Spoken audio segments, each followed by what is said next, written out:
जय हिंद दोस्तों, आज हम बात करने वाले हैं मंकी पॉक्स वायरस के बारे में। ये वायरस कैसे फैलता, कहाँ से इसकी शुरुआत हुई थी, इसके उपचार क्या है, इसके लक्षण क्या है, इन सब चीज़ों को आज हम डिटेल में कवर करेंगे। तो दोस्तों, अगर तुम चैनल पर नए हो तो चैनल को सब्सक्राइब कर लो। ये वायरस जिसे हम बोलते हैं मंकी पॉक्स वायरस बहुत ही ज़्यादा खतरनाक है। इसके जब मैंने गूगल पे जाकर इसके बारे में पढ़ा और इससे रिलेटेड जो फोटो देखे तो वो फोटो तो मेरे से देखे ही नहीं गए। बहुत ही ज़्यादा अजीब फोटो है जो तुम थंबनेल पे देख का आए हो ना। अभी थंबनेल पे देख कर तुमने क्लिक करी वीडियो, ये फोटो तो कुछ भी नहीं, बहुत ही ज़्यादा खतरनाक इसके मतलब फोटो डाल रखे थे। तो बहुत ही ज़्यादा खतरनाक ये वायरस है। नाम क्या है इसका? Monkey pox virus. इसका पहला केस कब निकल कर आया था? तो 1958 में अफ्रीका के अंदर दो बंदरों के ऊपर कुछ परीक्षण करा जा रहा था, तो उन्हें चेचक जैसे कुछ लक्षण देखने को मिले थे। तो तब जाकर जब उसके बारे में पता चला, मतलब उसकी जांच करी तो पता चला कि एक नया वायरस है, क्योंकि मंकी यानी कि बंदर के अंदर पहली बार देखा गया था। इस वजह से इसे मंकी पॉक्स रख दिया गया। इसके कुछ लक्षण बिल्कुल चिकन पॉक्स जैसे। चिकन पॉक्स को बाद में देखेंगे, पहले ये समझो क्या ये एक संक्रामक रोग है या गैर संक्रामक रोग है। संक्रामक रोग वे होते हैं जो किसी दूसरे के संपर्क में आने से फैलते हैं। जैसे कोरोना था, क्या था? संक्रामक रोग था। समझ रहे हो, एक दूसरे से, एक आदमी से दूसरे आदमी में फैल रहा था। अगर तुम टच कर रहे थे उससे ही फैल रहा था।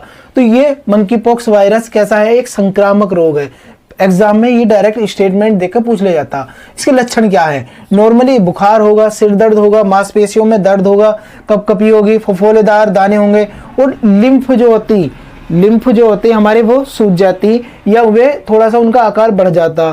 तो इस वजह से ये बोला जाता है। इसके जो देखो, ये माना जाता है जो इसके मंकी पॉक्स के शुरुआती लक्षण है ना, वो चिकन पॉक्स जैसे। चिकन पॉक्स मतलब चेचक जैसे। शुरुआत में चेचक जैसे लक्षण दिखाई देंगे, दाने दिखाई देंगे, बुखार होगा, सिर दर्द होगा हल्का हल्का, और उसके बाद ये अपना प्रकोप दिखाना शुरू कर देता। तो इसमें और जो मतलब चिकन पॉक्स है उसमें अंतर यह है कि उसमें लिम्फ नहीं सूजती, इसमें सूज जाती। तो ये इसमें पॉइंट है। प्रभाव देखो इसका, नॉर्मली 5 से 7 दिन में ये अपना प्रभाव दिखाता है, उसके बाद ये खत्म हो जाता है अपने आप ही। ज्यादा से ज्यादा अगर किसी को ज्यादा खतरनाक हो गया तो 5 से 21 दिन तक भी रह सकता। और इसका देखो लगभग अगर मान लो 10 आदमी को ये हुआ तो 10 में से 1 की डेथ निश्चित है। इतना ज्यादा ये खतरनाक है। इसकी मृत्यु दर यह है कि 10 आदमियों को हुआ तो 10 में से 1 आदमी तो मरना ही है अगर इस वायरस से पीड़ित है। तो इसका उपचार क्या है? तो चेचक का टीका हो गया, हाथ धोना हो गया, बीमार हो गया मतलब बीमार लोगों से दूरी हो गई। जितना ज़्यादा बीमार लोगों से दूर रहोगे, मास्क पहन कर रखोगे, खाने से पहले हाथ धोओगे, घर में आने से कहीं बाहर गए हो, घर में आकर कपड़े चेंज करके ही अपने कमरे में जाओ। इससे क्या होगा? तुम भी सेफ रहोगे, तुम्हारे परिवार के लोग भी सेफ रहेंगे। तो सबसे ज़्यादा मैं बोलता ना तुमसे कि prevention is better than cure, कि prevention is better than cure. इसका मतलब क्या है कि रोकथाम ही सबसे अच्छा मतलब उपचार है। मतलब किसी बीमारी को फैलने से पहले उसे तुम रोक लो। ये नहीं, एक तो ये है कि तुम होने के बाद उसका इलाज करो, एक ये है कि उसे फैलने से रोक लो। ये देख लो वो फैल क्यों रहा। जैसे कोरोना था, वो पता चल रहा था एक दूसरे के संपर्क में आने से फैल रहा था। तो उपचार क्या था कि 2 गज की दूरी, मास्क हो गया है ना, और बाहर जा रहे हो तो हाथ सैनिटाइज करो। तो उसे इस तरीके से फैलने से रोका था हमने। तो ऐसी कोई सी बीमारी है तो उसे कैसे हम मतलब उसकी क्योर कैसे कर सकते हैं, इस चीज पे तुम्हारा ज्यादा ध्यान ना होकर प्रिवेंशन पे ज्यादा ध्यान होना चाहिए कि उसकी रोकथाम हम कैसे कर सकते हैं। अगर रोकथाम हो गई तो क्योर करने की तो जरूरत ही नहीं पड़ेगी। तो देखो इसका संचरण कैसे होता है? जंगली जानवर बताया भी मंकी से फैल रहा था शुरुआत में, तो जंगली जानवर तो आगे मंकी हो गया है ना, और जैसे और जानवर हो गए उनसे भी फैलता है। मानव से मानव में भी फैल सकता, इंसान से इंसान। एक बात यहाँ पर समझ लो, ये कैसी बीमारी है? जूनोटिक। कैसी बीमारी है? जूनोटिक बीमारी है। अभी कुछ दिन पहले WHO के द्वारा इसे लेकर हेल्थ इमरजेंसी लागू कर दी गई थी कुछ देशों में। उनके द्वारा ये बोला गया था ये अपना बहुत ज्यादा प्रकोप दिखा रहा मंकी वायरस। इस वजह से उन्होंने WHO ने क्या कर दी थी? हेल्थ इमरजेंसी लगा दी थी। हमारे देश में 2-1 केस देखने को मिले थे इसके। अब देखो कैसा है जूनोटिक। जूनोटिक मतलब जो जानवरों से इंसान में फैलता। जूनोटिक कैसा हो गया? जानवरों से इंसान में आता। तो मंकी पॉक्स पहले मंकी में हुआ था, बंदर में हुआ था, और उसके बाद ये कहां से हुआ?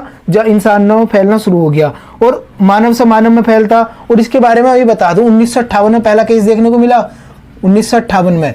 उसके बाद 1970 में इसके बहुत सारे मतलब केस देखने को मिले, मतलब इंसानों में फैल चुका था। और 2003 में, सन 2003 में ये अफ्रीका महाद्वीप से निकल कर अमेरिका में पहुंच चुका था। अमेरिका में कैसे गया, जो जानवर अफ्रीका से ले जाकर मतलब अमेरिका लेके गए थे, उनसे ये जानवर, ये जो वायरस था ये अमेरिका में पहुंच गया था और बहुत ज्यादा इसने प्रकोप मचाया था, बहुत ज्यादा ऐसी की तैसी कर दी थी लोगों की। तो नॉर्मली जानवर चेचक का टिक्का इसका उपचार माना जाता, मानव से मानव में फैलता अभी बताया, और कृंतक जानवर जो होते कुतरने वाले जानवर, जैसे क्या हो गया, खरगोश हो गया, चूहा हो गया, उस पर इसका ज्यादा प्रभाव पड़ता। तो ये बोला जा रहा है इस रोग के बारे में। तो देखो, अगर तुम्हें इनमें से कुछ भी जरा बहुत भी सिम्टम दिखाई दे तो ज्यादा डॉक्टर बनने की जरूरत नहीं। ये नहीं कि डॉक्टर के पास वहां मेडिकल से गए, एक हरे पत्ते की गोली ले आए और खा ली, नहीं, बिल्कुल नहीं। जाओ, अगर इनमें से कोई सा भी तुम्हें सिम्टम दिखाई दे, डॉक्टर के पास जाओ, उससे उपचार लो, ना कि अपने आप डॉक्टर बनो। और दोस्तों, आज हमने बात करी WHO के बारे में, विश्व स्वास्थ्य संगठन। अभी मैंने बताया ना, WHO के द्वारा हेल्थ इमरजेंसी लगा दी गई थी इसे लेकर। तो एक प्रश्न मेरा ये है, चलो ये बताओ, WHO की स्थापना कब हुई थी, है ना, 1900 कब हुई थी, बताओ। एक वर्ड लिख रहा हूँ, 1900। अब नेक्स्ट तुम बताओगे यहाँ पे क्या आएगा, 1 2 3 4 5 6 7 8 9 क्या आएगा ये तुम बताओगे। और इसका जो हेड क्वार्टर है वो बताओगे कहाँ पे है, इसका जो मुख्यालय है WHO का वो कहाँ पे। ये 2 प्रश्न है मेरे, जो नॉर्मली एग्जाम में पूछ लिए जाते हैं, इनका जवाब तुम दोगे। तो दोस्तों, ये जानकारी अगर तुम्हें पसंद आई हो तो लेक्चर को लाइक जरूर करना। और दोस्तों, सब्सक्राइब करने में कोई चार्ज नहीं लगता, जल्दी से जल्दी 1K सब्सक्राइब करवा दो। तो दोस्तों, मिलते हैं फिर नेक्स्ट लेक्चर में, तब तक के लिए थैंक्स अ लॉट, जय हिंद।